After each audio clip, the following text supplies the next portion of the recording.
আসসালামু আলাইকুম সুপ্রিয় দর্শক, সংবিধান সংস্কার পরিষদ নিয়ে সংকটের সমাধান না হলে রাজপথে নামবে বিরোধী দল। এবার এই ধরনের বক্তব্য দিয়েছেন জামাত ইসলামীর আমির ডক্টর শফিকুর রহমান।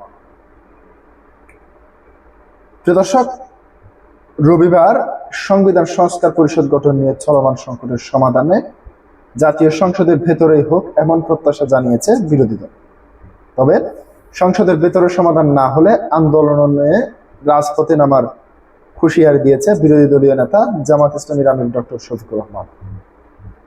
রোববার 15 মার্চ বিকেলে ত্রয়োদশ জাতীয় সংসদ প্রথম অধিবেশনের দ্বিতীয় দিন শেষে সাংবাদিকদের সঙ্গে আলাপকালে তিনি এইসব কথা বলেন। শফিকুর রহমান বলেন, সরকার গঠনের পর সংসদের অধিবেশন ডাকা হলেও এখনো সংবিধান সংস্কার পরিষদের অধিবেশন আহ্বান করা হয়নি। প্রথম দিন সময় স্বল্পতার কারণে বিরোধী দল এটি ইস্যুতে আউট করেছিল। সেদিন তারা বিষয়টি উত্থাপন করলেও তা আমলে নেওয়া হয়নি। পরে অধিবেশনের দ্বিতীয় দিনে শুরুতে পয়েন্ট অফ অর্ডারে দাঁড়িয়ে বিরোধী দল আবারও বিষয়টি তুলে ধরার চেষ্টা করেছে। তিনি জানান, জুলাই সনদ বাস্তবায়ন আদেশ পুরোপুরি সংসদে পড়ে শোনানো হয়েছে।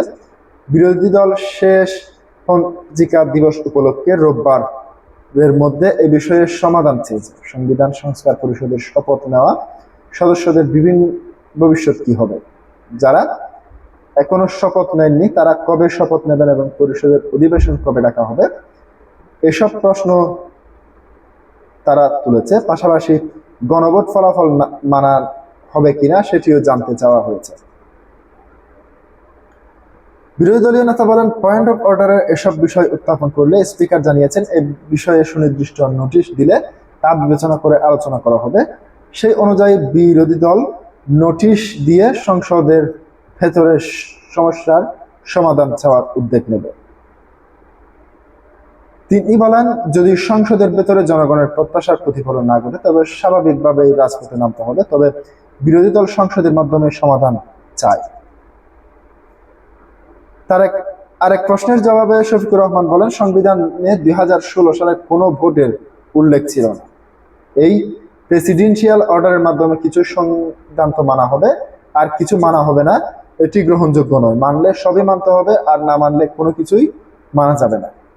তিনি আরো বলেন, জনমতের সর্বোচ্চ সংবিধান, গণভোটের মাধ্যমে জনগণ যে রায় হয়েছে এবং তাতে সরকার ও বিরোধী দল উভয় পক্ষই সম্মত ছিল।